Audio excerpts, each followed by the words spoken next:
આજે પાછો સોમવાર ફરી આપણે મળીએ. બહુ જ તકલીફ અને બહુ જ દુઃખની વાત લોકોના દિમાગમાં કાયમ રમતી હોય છે અને તે હોય છે દરિદ્રતા નિવારણ. ઘણા બધા પ્રયત્ન કરો ને સફળતા મળતી નથી, ત્યારે આ પ્રયોગ જરૂરી હોય છે. અને દરિદ્રતા નિવારણ માટે બહુ સીધો સાદો પ્રયોગ છે. એક શ્રીફળ લેવાનું, શ્રીફળને ઉપરથી કાપી કાઢવાનું છોલીને, એની અંદરથી પાણી કાઢી એની અંદર ઘઉં, થોડું ઘી, સાકર ભરી દેવાનું. એ શ્રીફળ ખાલી ભાગમાં ઢાંકણી કાઢેલી તે ફરી મૂકી દેવાની અને કીડીના દરની નજીક દબાવી દેવાનું.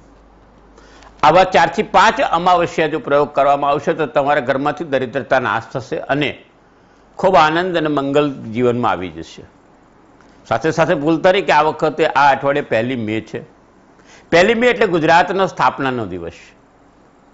ખૂબ આનંદ અને કામદાર દિવસ પણ કહેવાય છે. આ દિવસને ખૂબ બધાને બધાઈ છે ગુજરાતીઓ સમાજને, અને લોકો ખૂબ પ્રગતિ કરે એવી ભગવાનને પ્રાર્થના છે.